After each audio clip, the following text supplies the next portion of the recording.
Good morning. It is time for us to get started. Everybody who's walked in here has asked if we're actually having class because they're starting 2 new classes. I'll let you know before you get set down too good. If y'all want to take off, I won't be offended. But they're starting 2 new classes that are both looking at the same thing. One is being taught by John Portwood, I believe, and the other one is being taught by Larry Wells. And they're on opposite ends of the building. No, it's not on purpose. They didn't think they were going to fight or anything. But they're both looking at Romans 13. And for those of you who don't have it memorized yet, you're only up to chapter 12. Romans 13 starts out talking about government, politics, and submission to authority. Whew! So that sounds like a fun class. I'm kind of jealous because there's going to be some discussion in there, I bet. We're still going to have class right here, and that's just for the 8 or 10 y'all that are in here. Mostly it's for y'all at home because this is the only room that's set up to be able to do this, and so we want you to be included and want you to still feel included because I know a lot of you are, this is the only way you're getting to access things. And so we are still trying to honor that. And actually, within the next couple of weeks, you'll hear me talk about we're going to re-up a midweek online class offering. That's gonna come. We're gonna try it out through the Zoom application, and so if you don't have that, you can go ahead and start getting that on your computer or your phone or your tablet or however you access stuff, and that should, if we do it correctly, and I'm not a technical wizard, so I probably won't do it correctly, but if we do it correctly, it should allow you to be able to participate in class from home and talk and interact. And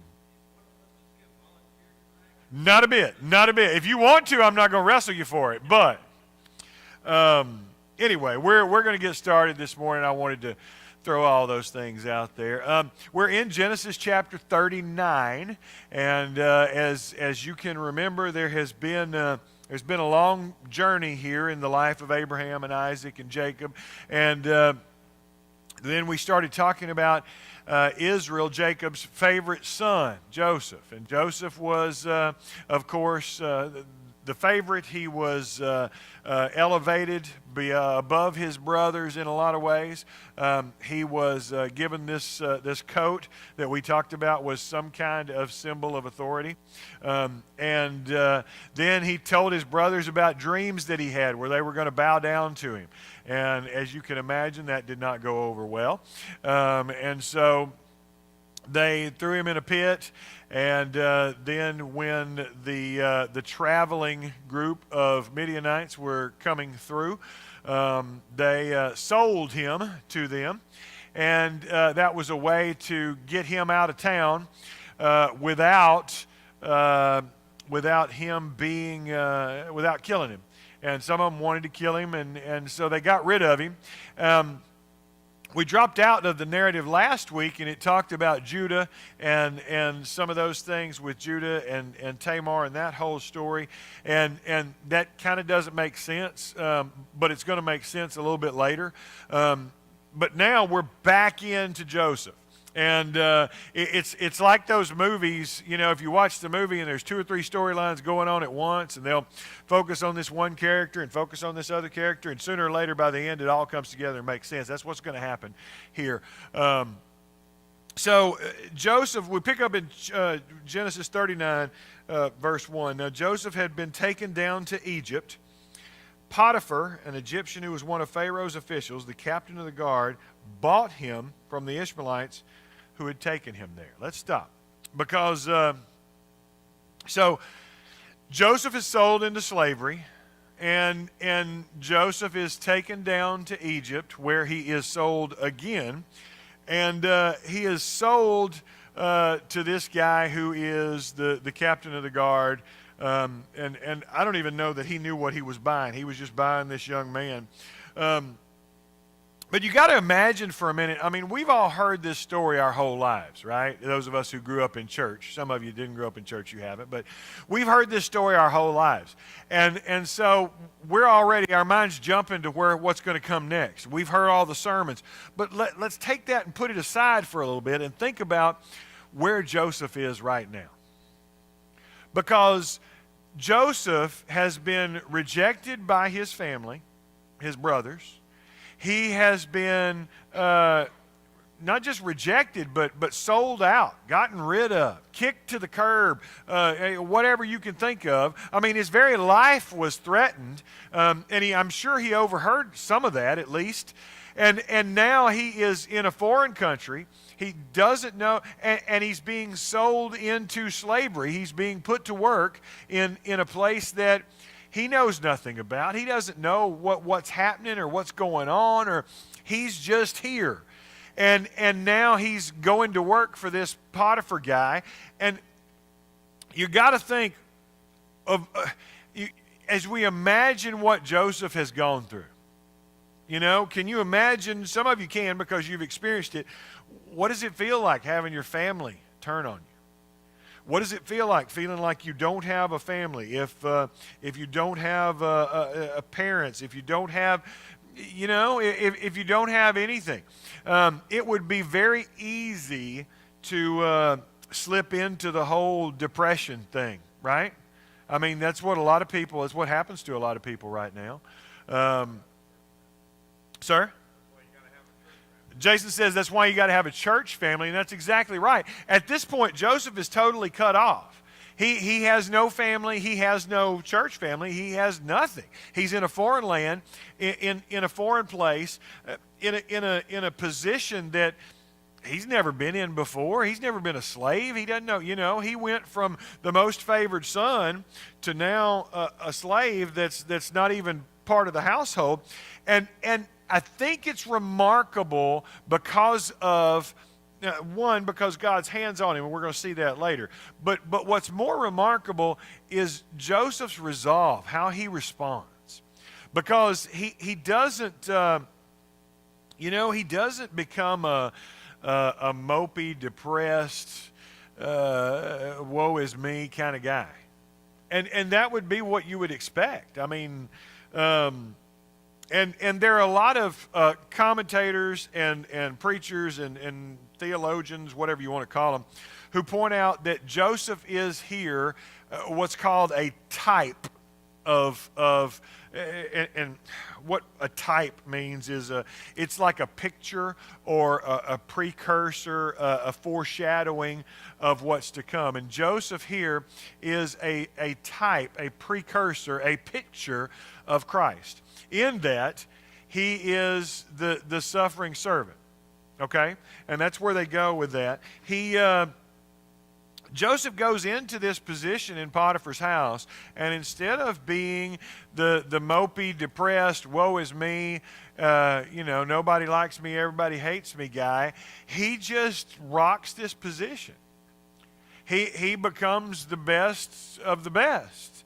So much so that Potiphar gives him more and more authority, more and more responsibility, elevating him into this position of household manager, which is very similar, I believe, to what he was doing for Israel, what he was doing for Jacob.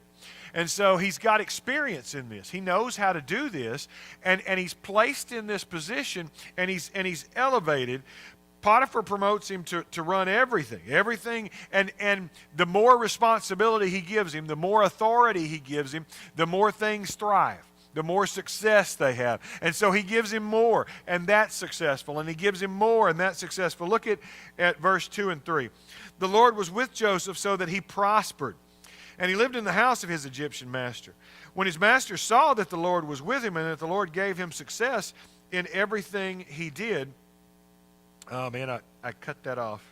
Somebody else read that, because that's what happens when you don't bring the actual paper scripture with you, y'all. The Lord was with Joseph, and he prospered, and he lived in the house of his Egyptian master. When his master saw that the Lord was with him, and that the Lord gave him success in everything he did, Joseph found favor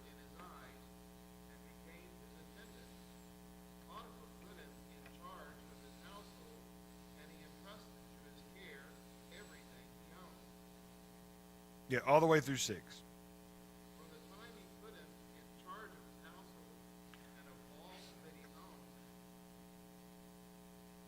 the Lord blessed the household of the Egyptian because of Joseph. The blessing of the Lord was on everything Potiphar had, both in the house and in the field.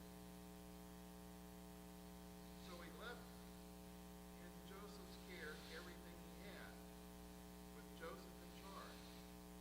He did not concern himself with anything except the food he ate.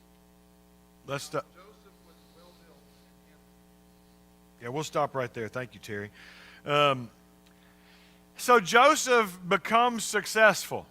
And the more he does, the more success he gets. Now, the Bible gives us this attribution that this is not because of Joseph's business acumen. It's not because Joseph is that smart of a guy. It's because the Lord is with him. And the Bible makes it real clear. Now, but that's what I want us to stop and talk about for a minute, because we all want to be successful. You rarely meet anybody who doesn't want to be successful. And it's important that we work out a biblical definition of success. What I mean is, well, let's just stop and talk about that for a minute, because I want you to jump in on this. How do we define success? You know, I told you last week was my 5-year anniversary. And one of the first things I did when I got here was I sat down with the elders and I said, what does success look like to you? Because I want to know what they are expecting of me. It would be very easy for me to think I'm successful and to be doing a lot of things and still not be meeting whatever expectations they had. What does success look like to you? And I think personally, we have to define that for ourselves. What does success look like? And so I want to hear from you. What is a definition of success? How do you know if you're successful? Anybody? Sure, let's start with that. Let's start with an American Western definition of success.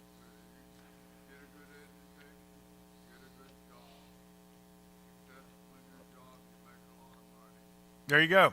Jerry says you get a good education, you get a good job, you're successful in your job, you make a lot of money. That's a very simple American definition of success. Anybody else? Anybody want to add to that? What's your definition of success? No, not your definition. What is the American definition of success? The Western American cultural definition of success. Anybody want to add anything to that? Being able to pay your bills. Okay, that's successful. That's right. I'm sorry? Notoriety. So some form of reputation, fame. Is that what you're saying? And there's different levels of that. There's the locally famous, and you get locally famous and you don't even realize it. I was getting my hair cut this week and I started talking, and the guy goes, "Where do I know you from?" I don't know. I told him what I did and where. He goes, "No, I've heard your voice." Anyway, long story short, I'm locally famous because he heard me on the radio. Big deal. That doesn't mean anything. But yeah, some form of that's successful. You have some form of notoriety or fame. We got a lot of people in our country who are struggling with happiness, right? And struggling with they don't feel successful because they don't have the younger generations that are raised on the music videos and the TikToks and the YouTubes and all the things. They don't feel successful because they don't have the jewelry or the money or the cars or whatever it is that they're seeing that they're supposed to have. Truthfully, social media has contributed, because you're looking at the Facebook or the Instagram or the whatever it is you're looking at, and you're clicking through and you're going, well, man, I don't have that. I don't get to do that. They're doing that, or you know what I mean? And so that comparison, if you watch the home improvement shows all the time, or the house buying shows, sooner or later you start thinking, oh, I don't like my house. I need a new house. I don't have that. I don't have. Yeah, you know what I'm saying? And you watch the dating shows or whatever, and you start thinking, I need a new husband. That one's kind of old. But you know what I mean. That comparison that we start to compare ourselves. I told somebody the other day, they were talking about social media and how they always looked at it and felt like that they didn't measure up. And I'm like, that's because this was an older person, so they understood records. Some of y'all understand records, right? But I said, you're comparing your B-side to somebody else's greatest hits. You're comparing your everyday, what you see, to somebody else's cleaned up, polished picture that they put online. That's not real life. I mean, come on. We can all. I don't put.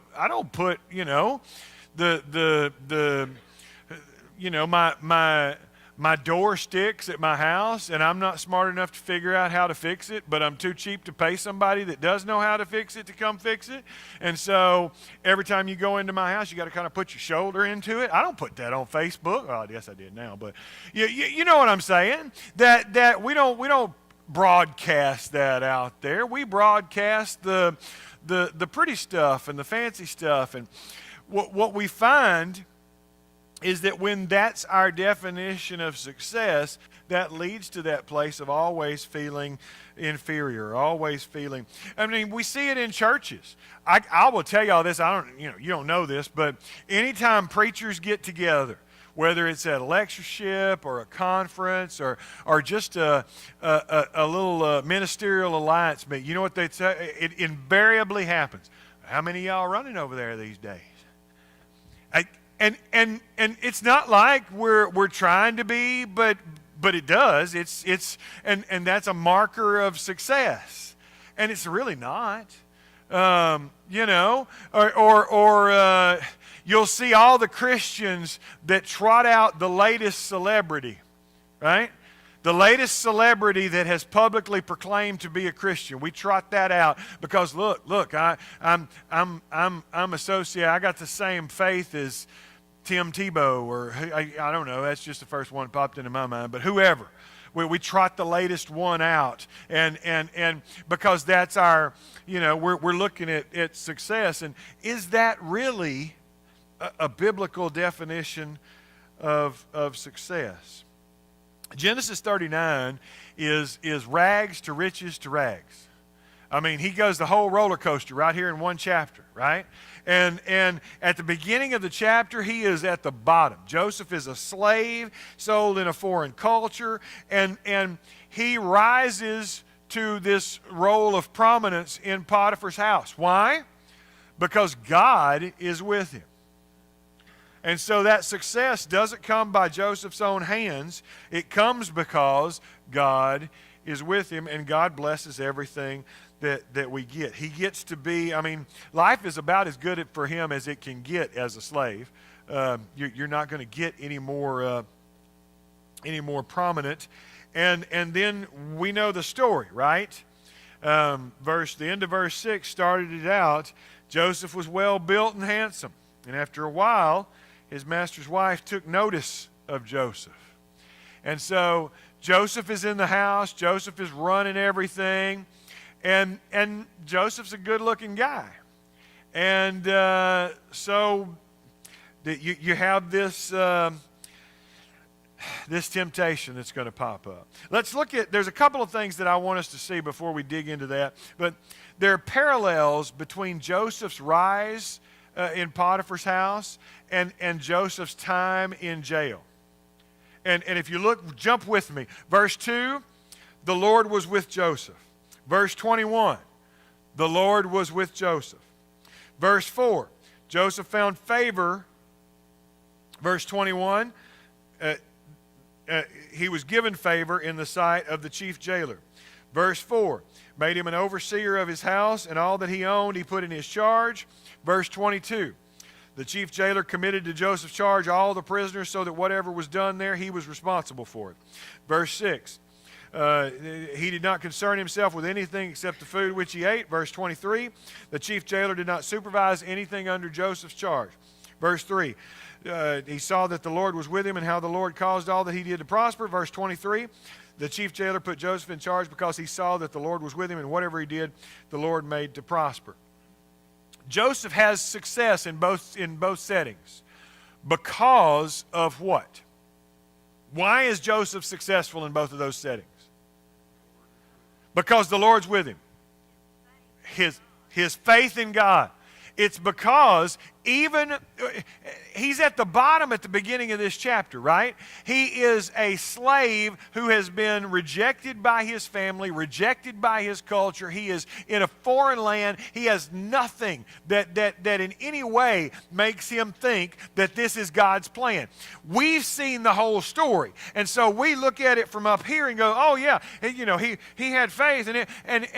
But I don't realize that a lot of times those days when I feel like God is not listening to my prayer, those days when I feel like I'm rejected and lost and hopeless and helpless, I'm the same place. And it's real easy for us to sit around and go, well, why doesn't God hear my prayers? Why isn't God answering my prayers? Why isn't God listening to me? And I've had people tell me, well, I got into this hard time or whatever, and God didn't answer my prayer, and so I just stopped coming to church. I just walked away. Look at Joseph. If Joseph would have had that attitude, my family sold me, I'm in a foreign land, now I'm a slave in some old dude's house, and God is not hearing my prayers. God has not blessed me. He is not listening to me. I'm just going to quit. Does the story end the same? No. If Joseph is later on, he is unwrongly imprisoned. Unwrongly? He is wrongly imprisoned. Sorry. But he's in jail and he's an innocent man. He knows he's an innocent man. And it's real easy to fall into that, woe is me, everything's awful. Where's God? God has abandoned me. I was successful and God was blessing me, and now I'm in jail and God has left me, and obviously I'm a failure and God has abandoned me because here I am. There are people who will tell you that. You've heard, if you've been around one of my pet peeves, one of the things that drives me insane, and you want to hear me get wound up and twist off on something, is the prosperity gospel in the United States of America right now. Because these people are preaching this idea that in order for you to know that you're blessed, you get all this, you're financially wealthy, or you're healthy, or you're whatever, and if you don't have that, the connotation is, then you just don't have enough faith. You need to try a little harder. What if we apply that to Joseph? That doesn't work. Well, Joseph, if you just had more faith, you wouldn't have been sold out by your family. If you would have just trusted in God more, you wouldn't have been a slave. If you would have, then it's nonsense.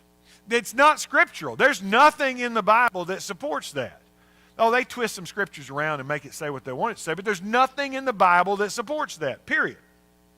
And what the Bible teaches is that when we're at the bottom, when we're at that place where we feel abandoned, where we feel rejected, where we feel like God's not with us, that's the time when God's starting to work. One of my favorite phrases, if you're around very much, you're going to hear me say this over and over and over, is almost all of the great works of God begin in the wilderness. Think about It begins in the wilderness. Whether it's the Israelites wandering in the wilderness, whether it's David having to run from Saul and hide in the wilderness before he becomes king, whether it's Isaiah after Elijah after the battle with the prophets of Baal, he goes in the wilderness to die. Jesus is tempted in the wilderness. I mean, we could go on and on and on and on and on. But the wilderness is a sacred place because that's where we find God. And that's important for us to remember. That's why this next series that we're fixing to start, this Day 41, I'm so excited about this because this is one of the most accessible series that I've done in a while. What I mean by that is people who are unchurched need to hear this. Because a lot of them, over the last year, 2 years, have felt like they're in the 40 days and 40 nights. And we can all talk about it. There's something that's happened. You've lost a loved one, or you've lost financial support, or you've struggled with your family, or I don't know what happens to you, but everybody is in a place where we're all like, can this get over with? Is there a light at the end of the tunnel? And every time we think we see a light at the end of the tunnel, it turns out to be a freight train. And we keep thinking, is this ever going to end? And Day 41 is taking that metaphor of 40 days and 40 nights and talking about how do we move on? How do we move into the next phase? How do we find our way out of the wilderness? And that's important because if Joseph sits down and feels sorry for himself and gives up, none of this happens. And so, yes, he is not successful by his own hand. He is successful because God blesses him. But his faith is what makes all the difference. For Joseph to be successful, he has to trust that God is still God, that God still loves him, that God still knows what he's doing. And that's hard. Because there's a lot of people who can't do that. I mean, we live in what I call, Todd's the only one in the college who really deals with a lot of non-Christian people. He gets kids that have never gone to church in their whole life. They have no Christian background whatsoever, and they're like blank slates. The rest of us who deal with the adults in our area are not really dealing with non-Christians as much as we're dealing with post-Christians. And what I mean by that is people who have either grown up in church or left the church or were rejected by church or were hurt by church or gave up on church. But you understand what I'm saying. They have some relationship in some way. And so they're not, it's not that they don't know Jesus, it's that they gave up on the church for some reason. And talking to those people, you have to explain, it's just like Joseph right here. Yes, you're going to find favor by being blessed by God. You're going to find success by being blessed by God. But God's blessing is not necessarily always favorable circumstances. Does that make sense? God's favor is not always a new Lexus. Sometimes you can be blessed by God and be in the most awful situation imaginable. Robin, say it again. Unanswered prayer. I got you. Sometimes what Robin said for you at home, sometimes when he tells us no, that is still an answer to prayer and is a lot of times the best thing for us. Now, those of us who've parents, we get that, right? Because I have to tell my kids no. I don't tell them yes to everything. And sometimes I'm the big meanie and they hate me and they're mad at me. But I hope that one day when they grow up to be responsible adults, they'll get it. Maybe not. I don't know. They may always think I'm a big meanie, and that's okay. My job is not to make them like me. My job is to make them successful, responsible adults, right? But anyway, the theology of Garth Brooks, some of God's greatest gifts are unanswered prayer, is exactly right. And sometimes, we look back and we go, I really, really wanted this, and I really thought that was going to be the best for me, and not getting that was the best thing that ever happened to me. Tim.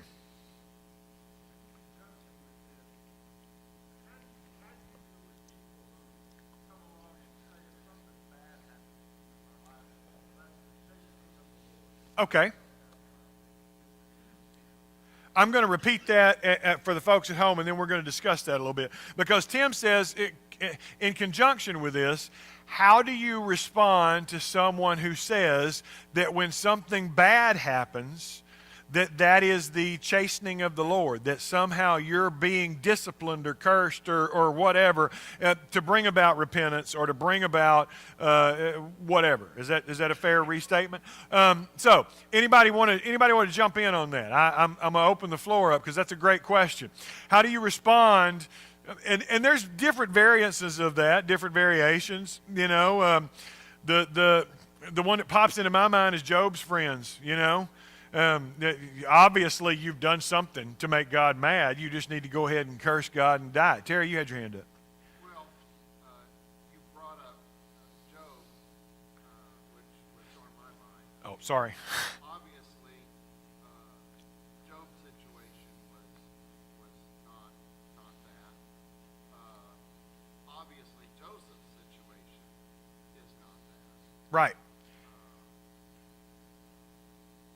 I think Joseph is a good example, because Joseph is sold into slavery, and that would be one of those situations where people would say, well, obviously you did something wrong. You're sold into slavery and sent to Egypt. You know, God's trying to do something to you. Or he's thrown into prison. Obviously, God's mad at you. You're being thrown in jail. You should pay attention. Jason, you had your hand up.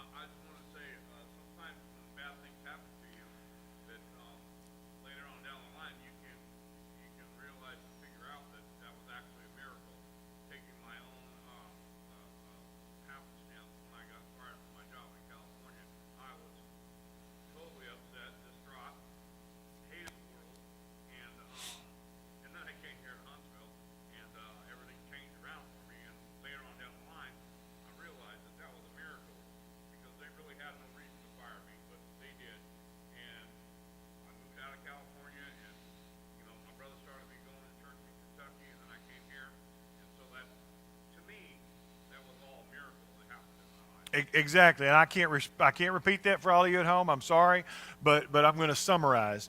Jason was saying that sometimes the things that we think are the worst, like him getting fired from his job in California, in hindsight turn out to be the miracle that God's working in your life, even though you don't realize it. Because him getting fired from his job in California triggered a domino series of events which led to him finding Christ and becoming a Christian. And that's much more important than any of these things that were lost. And so I think all of us have stories like that in our life, right? Maybe not. Maybe it's just me. But I think all of us can look back in hindsight and go, oh, well, I can totally tell you that the Lord was with me during this time, even though I didn't get it. Terry. Ultimately, we're all here because the Father told his Son 3 times in that garden, no.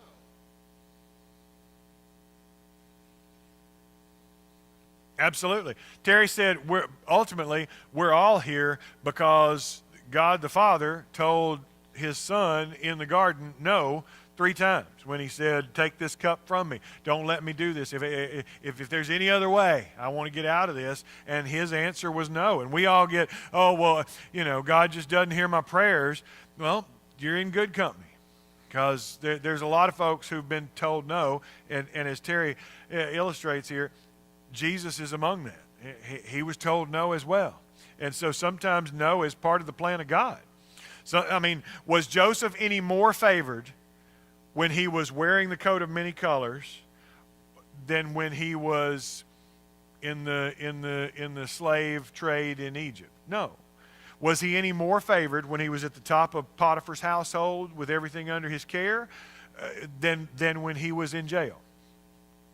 No. He was still the same, and we see that borne out through the story. God doesn't remove himself from him. And I would say, circling back now to Tim's point, we need to be careful what we say to people. And a lot of people, meaning well, trying to say good things, we end up putting roadblocks and barriers up from people finding Christ. Because we say things and we think we mean well, but we end up turning people away. Well, there's God's just chastening you. Well, no, you don't know what God's doing. Because there are people who would have told Joseph, well, obviously, God's trying to get your attention, chasing you and get you to change your way. And that's not what's happening at all. We can see that. You've heard me talk about one of the struggles in my life was when we had a miscarriage.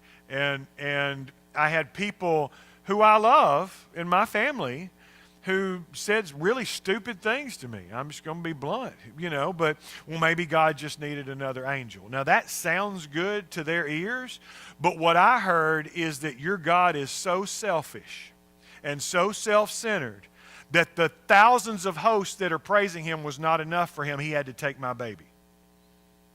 Now, that doesn't make me happy. That doesn't make me feel good. It makes me think God's a jerk. Now, that's not what they meant. And so I think we have to be careful. Sometimes all you do is say, I'm sorry, this sucks. I mean, that's when you're in a place, if I come to visit you, that's what I'm going to say. Because I'm not going to tell you, well, I know how you feel, because that's stupid too. I don't know how you feel. Even if I've done the same thing, I'm not you. I don't know how you feel. And so, sorry, that little sermon was free. Not in the notes. That was me ranting. I apologize. Joseph's circumstances are anything but favorable, but we still are told that he is favored by God. We can go through this over and over and over. We can offer hundreds of illustrations. There are illustration after illustration after illustration, especially in Scripture. When an angel appears to a 13 to 15-year-old girl, depending on which theologian you believe, and says, you are highly favored. Blessed are you among women. Everybody you know is going to think you're an adulterer. That's the blessing. I mean, you see what I'm saying? But Mary, we know looking back, is blessed among women. That's what he was telling them. But at that moment, was she blessed among women? No.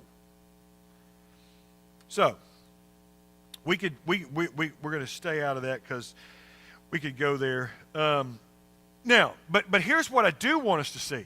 Because God's blessing is not just related to only faith. There is an element of personal integrity, of obedience, of morality, whatever word you want to use there. If Joseph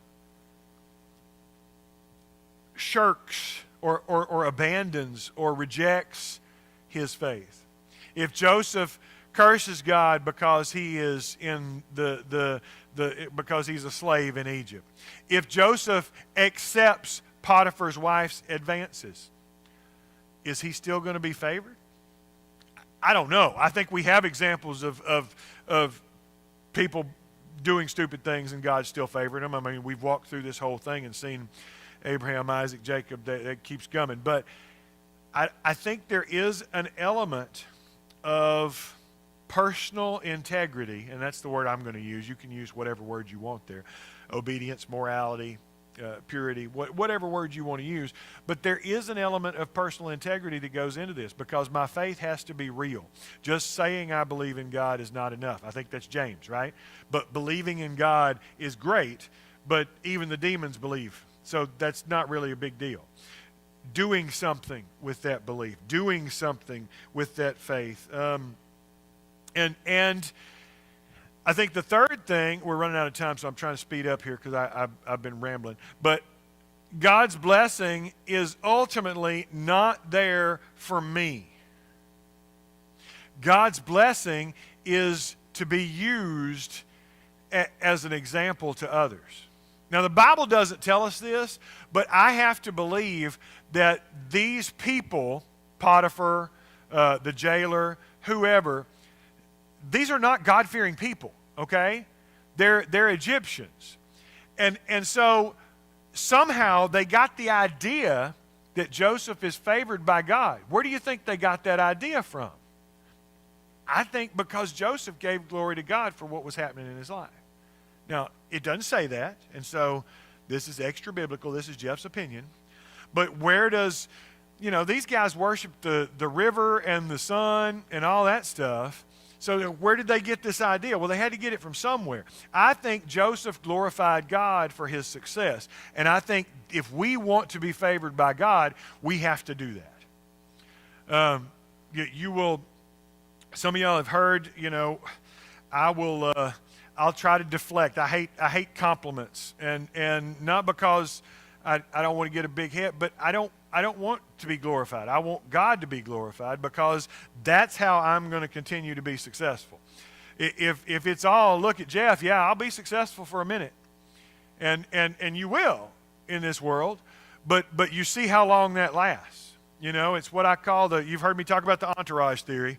When you get a bunch of people around you that tell you how great you are, pretty soon you start believing that. And you have nobody to tell you no. And whether it's Elvis or Mike Tyson or whoever, pick whichever celebrity you want to. When they get that group around them of all yes men, nobody brave enough to tell them no, they end up, with a face tattoo or something stupid like. You know what I'm saying?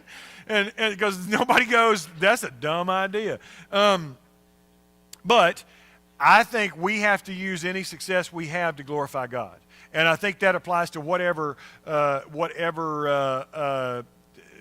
avenue you're in, whatever you're finding success in. If you're successful in business, then you should be glorifying God. If you're just using that success to buy you bigger houses and more cars, God bless you, but that's going to fall apart.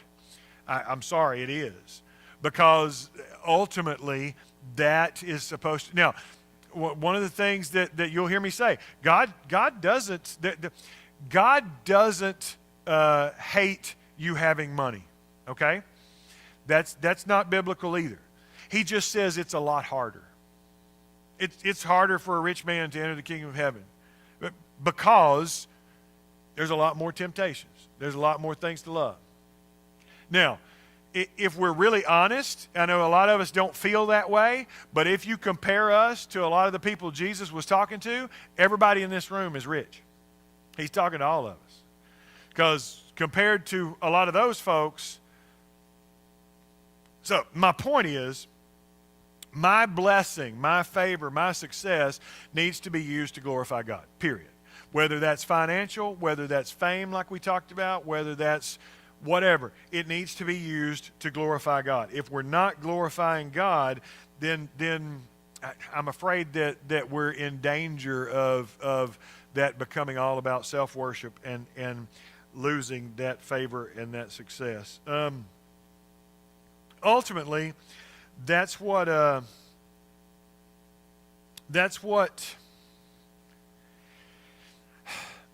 we want to. I think we want to teach.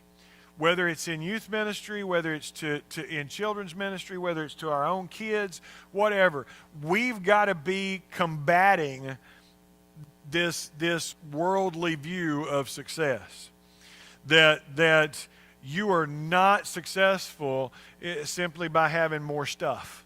You're not successful simply by, somebody giving you a promotion or whatever it is. You are successful because of God's blessing in your life. And you need to glorify Him. You need to give Him the glory for all those things, because then you will continue to find success look at Joseph, despite the ups and downs of life. Not saying you're not going to find yourself at the bottom.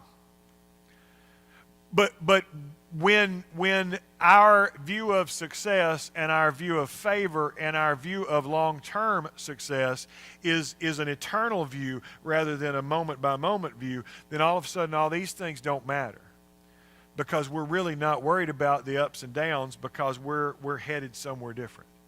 Make sense? We're out of time, so we got to stop there. So we'll come back and address this more, because there's still more. I mean, We only got to verse 6. So there's still a lot more to unpack here. We kind of flew over everything, but we'll come back to this. They'll be in 39 again this week, and we'll come back here next week. Right now we're going to wrap up, and everybody take your 15 minutes and go to the restroom, fellowship, do whatever it is you need to be doing. We'll be back in here at 10 o'clock for worship. I hope you'll join us as well. Thanks.